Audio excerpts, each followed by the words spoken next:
Right, ఇక వందే మాతరం పైన రాజకీయ రగడ పైన చర్చిద్దాం. మనకు అందుబాటులో ఉన్నారు ప్రొఫెసర్ డాక్టర్ మురళీ మనోహర్ గారు. మురళీ మనోహర్ గారు, నమస్కారం అండి. నమస్తే చక్రియ. మురళీ మనోహర్ గారు, తాజాగా కాంగ్రెస్ పార్టీ వర్కింగ్ కమిటీ అనూహ్యమైన నిర్ణయం తీసుకుంది. వందే మాత్రం 2 చరణాలే పడతామని సిడబ్ల్యూసి ప్రకటించింది. అసలు చట్టం చేసిన కాంగ్రెస్ లీడర్లు ఎందుకు వందే మాత్రం పూర్తిగా పాడమంటున్నారు? ఓన్లీ 2 చరణాలే మేము పాడతామంటున్నారు. చక్రి గారు, ఇది ఒక కేవలం ఏమంటారు అనూహ్యమైందే కాదు, ఇది ప్రమాదకరమైనటువంటి తీర్మానం.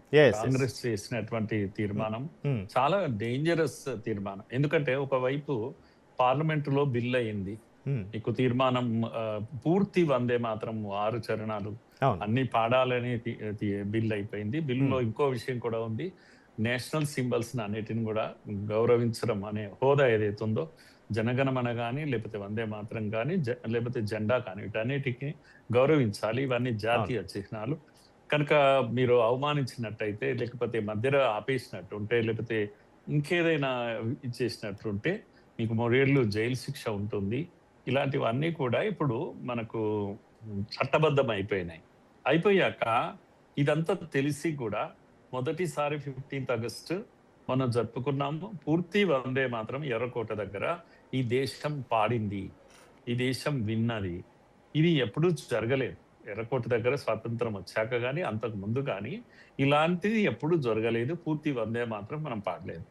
ఈ సందర్భంగా కాంగ్రెస్ తన యొక్క అధికార పార్టీ ఆఫీస్లో జెండా ఎగరేసినప్పుడు సోనియా గాంధీ గారి యొక్క ప్రవర్తన, ముఖ్యంగా అంటే గీతం మధ్యలోనే ఆమె డిస్టర్బ్ కావడము, అందరినీ డిస్టర్బ్ చేయడము, అసహనాన్ని వ్యక్తం చేయడము, ఇవన్నీ ఈ దేశ ప్రజలు కళ్ళతో చూశారు.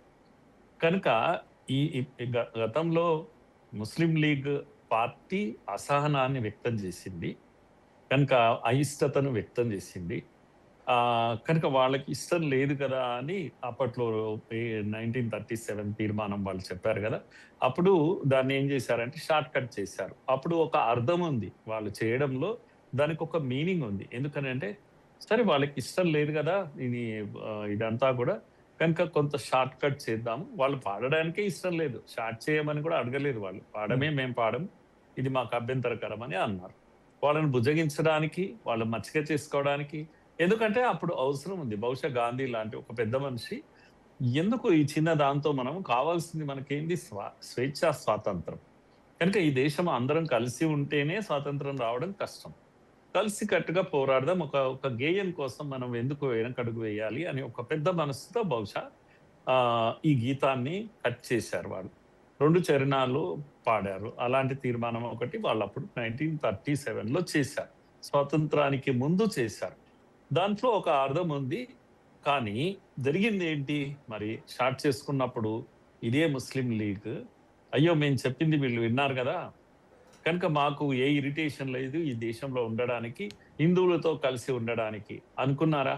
అలా ఏమి అనుకోలేదే. కనుక వాళ్ళు అనుకున్నది సాధిస్తూ పోయారు. వాళ్ళ యొక్క ఎజెండా 1 by 1 ముందు పెట్టారు. కనుక ఈ దేశాన్ని సాధిస్తున్నారు. మొదట గీతాన్ని కట్ చేసుకున్నాము, తర్వాత దేశాన్ని కట్ చేసుకున్నాం. కనుక దీనికి ఒక జాతిగా మనం ఎంత దూరం వెళ్దాం ఇట్లా. కనుక ఇంకోటి, దేశాన్ని మనం ముక్కలు చేసినప్పుడు వాళ్ళ సెంటిమెంట్ను గౌరవించి సరే మీరు మాతో ఉండలేరు కదా అని ఇచ్చేసాం, దేశాన్ని ఇచ్చేసాం కదా. కనుక అలాంటి మైండ్ సెట్ ఉన్న వాళ్ళంతా వెళ్ళిపోయారు కదా. మళ్ళీ ఎక్కడి నుంచి వచ్చారు వీళ్ళంతా కూడా? ఆ మైండ్ సెట్ ను ఇంకా ఎందుకు క్యారీ చేస్తున్నారు? ఒక జాతిగా మనము ఒక్కటిగా నిలబడదామా లేదా? ఇప్పటికైనా ఇంకా ఈ భుజగింపు చర్యలు ఎంతకాలం? అప్పుడు చేసింది. ఇంకొక విషయం కూడా నేను క్లియర్ చేస్తున్నాను. వీళ్ళంతా ఇప్పుడు తీర్మానం చేసిన దాంట్లో ఏమన్నారంటే మేము పాడము అని చెప్పలేదు, లేదా 2 చరణాలు పాడతాం అని చెప్పలేదు. మేము 37లో చేసిన తీర్మానానికి కట్టుబడి ఉంటాము. తీర్మానం ఎవరు చేశారు తీర్మానం? కాంగ్రెస్ చేసిందా? ఇప్పుడున్న రాజకీయ పార్టీ ఇందిరా కాంగ్రెస్ చేసిందా? ఇందిరా కాంగ్రెస్ అప్పుడు ఉందా? కాంగ్రెస్ అసలు ఉందా? రాజకీయ పార్టీగా ఉందా? స్వతంత్ర ఉద్యమ సంస్థగా ఉందా? పార్టీ కాదు, అది రాజకీయ పార్టీ కాదు. ఇక ఈ దేశంలో ఎన్నికలు నిర్వహించి ప్రజల ఓట్లేసి అధికారంలోకి రావడానికి ఉన్నటువంటి పార్టీ అప్పుడు గాంధీ నాయకత్వంలో ఉన్న పార్టీ రాజకీయ పార్టీ కాదు. అది ఒక ఉద్యమ సంస్థ. దానికి కొన్ని విలువలు ఉన్నాయి. మొత్తం 100% ప్రజలు అందులో పాల్గొని ఉన్నారు. ఏ ఒక్కరి సొత్తు కాదు. అవును. ఈరోజు తెలంగాణ గురించి మనం ఎట్లా మాట్లాడుతామో అది కూడా అలాంటిదే. భారతీయుల అందరి పోరాటం అది. కనుక ఇప్పుడున్న రాజకీయ పార్టీకి దానికి సంబంధం ఏంటి అసలు నేను అడుగుతున్నా. 1900 మీరు చెప్పినట్టుగా 1937లో చేసిన తీర్మానానికి కట్టుబడి ఉంటామని సిడబ్ల్యూసి అనేది సమర్థనీయం కాదు. కాదు. 47 తర్వాత గాంధీజీ చెప్పాడు దీన్ని రద్దు చేయండి అని చెప్పాడు. స్వతంత్ర ఉద్యమ సంస్థ, దానికి ఒక శాంక్టిటీ ఉంటది, పవిత్ర భావన ఉంటది, కనుక దాన్ని రద్దు చేయండి అన్నారు. మీరు చేశారా? చేయలేదు కదా. ఎందుకు చేయలేదు? 50 తర్వాత ఎన్నికలు వచ్చాయి దేశంలో. మరి ఎన్నికల్లో మీరు కాంగ్రెస్ పార్టీ అని పేరు పెట్టుకున్నారు. పేరు పెట్టుకుంటే అయిపోయింది, అదే పార్టీ అవుతుందా ఇదేమన్నా? కనుక గాంధీ నాయకత్వం, గాంధీ లేడు రాజకీయాల్లో, గాంధీ గారి పార్టీ కాదు ఇది, మహాత్ముడి పార్టీ కాదు ఇది. మహాత్ముడు రాజకీయాల్లో లేరు.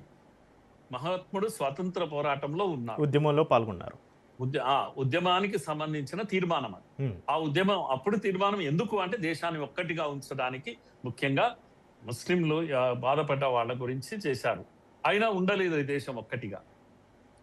కనుక వాళ్ళు, మేము ముస్లింలుగా ఒక జాతి, మేము మీతో కలిసి ఉండలేము, ద్విజాతి సిద్ధాంతాన్ని వాళ్ళు ప్రతిపాదించారు. వినలేదు వాళ్ళు. రక్తపాతం జరిగింది, వందల వేల ప్రాణాలు పోయినాయి. రైలు డబ్బాలో హిందువుల ప్రాణాలు తిరిగి వాపసు వచ్చాయి మనకు. ఇది చరిత్ర కదా. మీరెవరు అసలు? ఈ సోనియా గాంధీ ఎవరు అసలు? ఈ మల్లికార్జున్ ఖర్గే ఎవరు?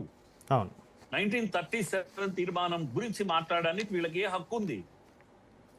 కనుక మీరు ఆ పేరు చెప్పి, నేనేమంటున్నా, చెట్టు కాయలు చెప్పి, ఏదో చెట్టు పేరు చెప్పి కాయలు అమ్ముకున్నారని ఒక సూత్రం ఉంది. కనుక స్వతంత్ర ఉద్యమ చరిత్రకు మీరు వారసత్వాన్ని తీసుకోవడమే తప్పు. మీకు ఆ వారసత్వం చెల్లదు.